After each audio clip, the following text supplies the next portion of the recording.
This list doesn't deserve a nice coat. I might have looked very nice for my best movies of the year list, but for my worst movies of the year list, nah, I'm not wearing that coat because it's also very hot in this room. But welcome everybody to the fun list. I say this every year. This list is so fun to do, and I know people out there like, don't make a top 10 worst movie of the year's list. That's your opinion.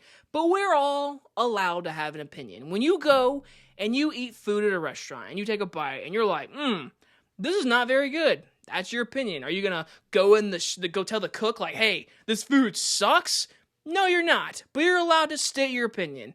I'm stating my opinion on a video format. Like always, I didn't see every single bad movie this year. And I'm going to make this very clear.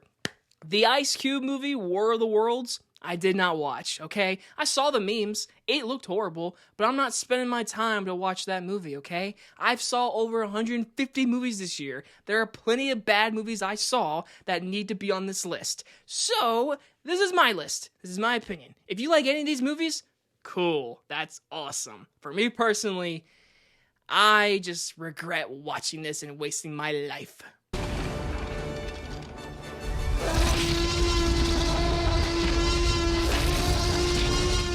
Before getting to the top 10 worst, I do have 5 dishonorable mentions. These movies are not very good, but they weren't bad enough to make my top 10 worst. So, here we go. Number 5, House on Eden. Number 4, Trust. Number 3, Karate Kid Legends. Number 2, In the Lost Lands. And my last dishonorable mention, Snow White. Those movies, not very good. But now, let's begin the fun list. Hardcore fans seem to be very reasonable with me with this movie, but I did not like the first one, and I thought this one was even worse. Number 10, Five Nights at Freddy's 2. Okay, if you're a fan, if you played the video games and you love these movies, that is so cool. But as a movie fan, as a big horror fan, this movie sucks, okay? Like, listen, this movie is a setup movie. I have a friend who's a big hardcore gamer, and he loves Five Nights at Freddy's. He told me this movie was better than the first one, but he didn't like the ending. To me, the ending almost ruins the entire movie, because it tells me, oh, this is a setup movie. This is a movie that, hey, we have Matthew Lillard on the poster. We have Skeet Ulrich on the red carpet premiere. Guess what? They're in the movie for less than 3 minutes each. Matthew Lillard's in it for a minute, maybe. But man, I'm not into these movies. They're not for me. It's not scary. It feels very much like here's a horror film for a young fan to get into horror movies. That's fine. I am not for this movie. It sucked. It was not for me. Speaking of video games, number 9, a Minecraft movie. I know the memes. I've seen plenty of the memes. A lot of my good friends on YouTube make fun of me with the memes. That's all cool. And I'm glad this movie brought people to movie theaters. That's the one positive. But this movie was annoying. I'm sorry. I was so annoyed in this movie. And to see the reactions of how people treated movie theaters from this movie as a recent, obviously, movie theater worker, I am disrespected. I'm like, that is bad treatment in my movie theaters, people. But hey, if you had fun with this movie, that's cool. But once again, I grew up playing Minecraft, and to watch this movie, to see that creativity come to life, I hope someday when they make a sequel, I can maybe catch on. But watching this movie, I was annoyed. I just couldn't stand watching this movie. And there was a time where this was my number 1 because of how annoyed I was. But my brain was like, Jacob, it brought people to the movie theaters. Always think that. So, Minecraft, thanks for that, but guess what? You're annoying. With my number 8 spot, a recent rewatch made me put this movie on the list. Number 8 is Megan 2.0. The first Megan is not, to me, a ultra classic, but it's a fun horror movie. This one is not a horror movie for some reason, and obviously the crowd was not a fan of that. Megan 2.0 is a just colossal failure in all aspects. This movie is an action movie, and it's an okay action movie. It's more of a comedy than almost an action movie, and it's somewhat funny. They make our main character, Megan, her actual form that you know her, she doesn't show up till like an hour plus into the movie. Most of the movie, she's not in it, or she's a tiny little robot. I don't understand why they went this creative route, but for me, it's basically ruined the Megan franchise. Hell, there was a spin-off horror movie coming out in January that has been scrapped and is being sold to a different movie studio. That's how much Megan 2.0 has affected Blumhouse and their potential big franchise. I don't know if we're ever going to see Megan again, and it's due to this movie. It's not very good, and the more I think about it, the more I just don't like this movie. For this one, we got to go all the way back to January. Do you all remember that famous trailer with Mark Wahlberg saying, "Y'all need a pilot"? Yeah, that's Flight Risk. I cannot think Mel Gibson directed this movie. I can't. Mel Gibson, you can say what you want about a person, but man, oh man, he's a very good director. This was not that. I can't see how he directed this movie. The CGI, awful. Mark Wahlberg, he's trying to bring that cheesy fun to this movie, and he's not in it enough, because most of the movie, he's knocked out. And we have Topher Grace giving, in my opinion, his worst performance of his career. And my goodness, the end of this movie is such a just... For being in this plane the entire time, to end like that is so stupid, anticlimactic, and it's a movie that is easily forgettable, but when I watched this movie earlier in the year, and the first 2 minutes of this movie showed me that CGI moose, I knew. I was like, man, that might make the top 10 worst just because of that fucking moose. I definitely might not be the target audience for this certain movie, but to me, as a fan of the director, these actors, this movie should not be this bad in my opinion. Number 6 is Honey, Don't. I love Margaret Qualley, and I love that she's doing these movies with Joel Coen and making, like, I believe a lesbian corny trilogy. That's cool for if you're enjoying these movies. To me, this movie is like, hey, Margaret Qualley has sex and she's naked, and there's a lot of lesbian sex in this movie. Enjoy. Oh yeah, Aubrey Plaza, nude. That's all this movie to me is trying to sell. But guess what? The trailer sells it as like, oh, Chris Evans is a bad preacher. That's the story of this movie. No, it's not at all. That's probably like 10, 15 minutes of the movie. This movie's about Margaret Qualley's like nephew getting kidnapped, and she's got to find her. Oh, also her dad's a homeless man. For some reason, there are so many just unnecessary plot points in this movie. To me, it wasn't funny. There is decent cinematography, and I can see people having fun with this corny Fargo type style. But man, this movie, there's just so much unnecessary, and it's there for a good movie, but it's not. And I don't like it. I didn't like the last movie, and I'm not looking forward to the third one in this trilogy. Oh man, number 5. This was number 1 for a hot minute. It was, and it dropped a little bit, okay? But it's still easily in my top 5. I was like, this movie's gonna be my top 5 for sure. I Know What You Did Last Summer. Oh my goodness. I'm not like the biggest diehard fan of the original one from the 90s, but holy shit. This movie is like, we are the little brother to Scream. Let's bring back I Know What You Did Last Summer, do the exact same movie. Also, let's bring back returning characters and do nothing with them. Oh, and the one that we do bring back, let's just ruin that character. I won't spoil this ending, but I said it in my review. I had to spoil the ending of this movie in my review. I don't do that. The ending is some of the biggest plot holes, and it bothers the shit out of me. If you're gonna make such a swing at this movie, you gotta do it way better than this movie. This felt lazy. This felt stupid. It almost makes you look at the original differently. That is the worst thing to say about this movie. And before moving on with this list, I do want to make this very clear. I have gotten a chance to meet Madeline Klein this year. I can't say how I did, but I did. It was on a set. She was very nice, and I'll say that. She was a very nice person. So I'm sorry for calling you a bad actress in this movie. You still don't give a good performance, but you are a nice person, Madeline Klein. Don't come at me, Weekend fans. Number 4, Hurry Up Tomorrow.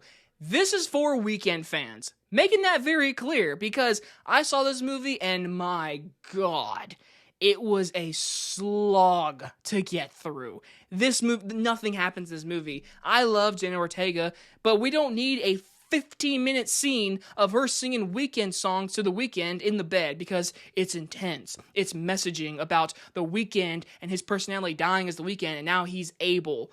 That's a cool scenario, and maybe if I was a diehard Weeknd fan, I would get this movie a lot more.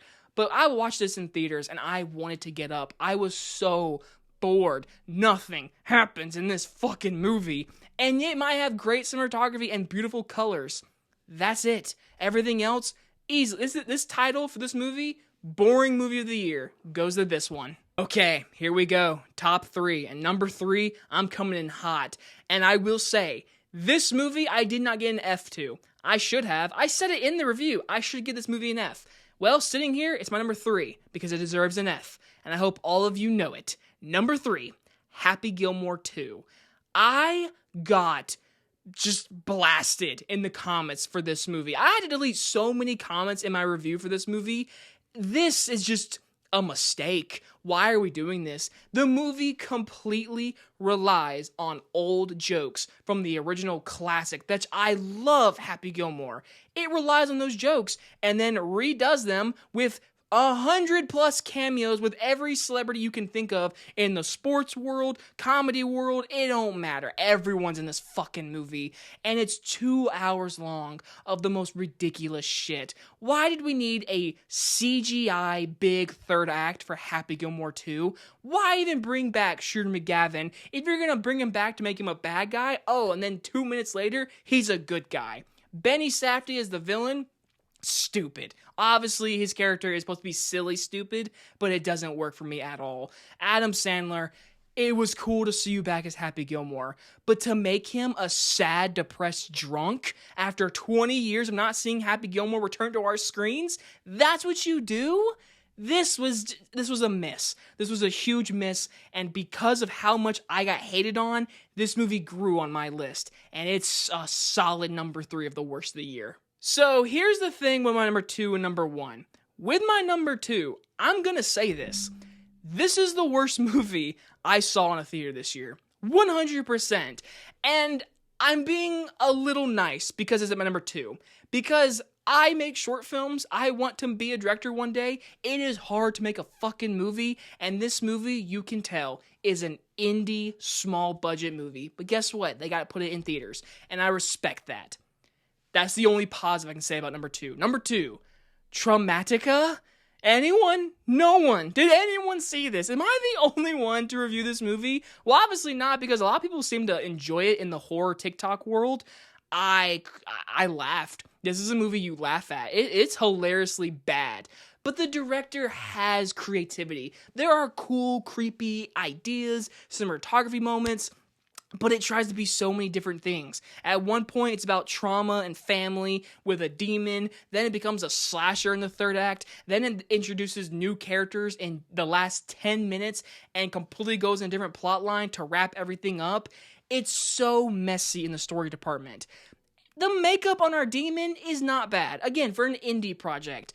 The CGI they use in this movie is Snapchat fillers. I mean, you would almost say AI at some point, but I don't want to say that because I don't think it was AI. But man, just this movie has so much creativity for an indie project. But holy shit, was this one? This was the worst movie I saw in a theater this year. It was awful, and I still to this day have not seen a movie louder than the end credits of this movie. Who put the music for the end credits because you forgot to turn the movie down? Holy shit. The scariest part is when that song starts in the end credits and you're like blasting your eardrums. I need to know, did anyone notice that? Or did anyone see this movie? No one did. It's number 2. Fuck this movie. Now, speaking of fuck this movie, number 1, the worst movie of 2025, per my opinion. And it's sad, because if you've watched my top 10 best list, minor spoiler, but my favorite movie of the year was a horror movie. Well, the worst movie of the year is a horror movie, and it's a sequel. And it's a movie that I can't see how people say it's better than the first one. This movie was so bad that there was no one in my theater, first off. I pulled out my phone in my notes app and started making my cons instantly. I've never done that. I've never sat there in a movie theater and watched a movie and started writing my negatives while watching it. And the title for the worst movie of 2025, The Strangers Chapter 2. This movie pissed me off. This movie is awful, and it pissed me off. And I feel so bad for the main actress because she is the only thing carrying this trilogy so far. and they do nothing in this movie. It is 90 minutes of her running around and nothing fucking happens. And for a fan of the original Strangers and Prey at Night, why are we exploring and doing origin stories on the Strangers? The title of this series is The Strangers. You don't know anything about them. They come and kill you at your house because you were home. Guess what? This movie tries to explain who the fuck Tara is. Why? The movie is The Strangers. Why are you trying to make them non-strangers? Oh my god, there's so much bad in this movie. The editing in this movie, the scene where she jumps out of this car, worst editing / acting that you can see in a movie this year. Some of this plot points make no sense. Like, these cops are like, oh, this girl's gone missing, but all the people that got murdered in this hospital last night, we won't worry about that. This girl's not missing. What the fuck? What are you talking about? And like I said, the end of this movie, without spoiling it, I'm glad they're trying to go for a swing in the Strangers movie, but when you end on another to be continued with how we're sitting in this franchise, I don't give a fuck to see this third movie. But guess what? It comes out in February, and I'm probably gonna see it. Strangers Chapter 2, it pissed me off. It is one of the worst movies I have seen this year. Again, Traumatica is the worst movie I saw in a theater. This movie was equally as bad, but it pissed me off even more. I hate this movie, and why the fuck do we need to know the Strangers have a pig as a pet? Dumbest scene of the year. Alright, it is not time to look nice anymore. My goodness, it is so hot in this room. That's it. That's the top 10 worst. Do you agree with me, or do you hard disagree with me? Because, again, we can all see certain movies and take away different ideas. Because my number one worst movie of the year might be your favorite movie of the year. That's so cool in my opinion. But that is that. That is my top 10 best in the last video, and this was my top 10 worst movies of 2025. We do have one more ranking video, and it's honestly probably my most favorite ranking to do at the end of the year. We got top 10 horror movies of the entire year coming very soon to you guys. Hope you guys enjoyed this video, and I will see you guys on the next one. Bye, everybody.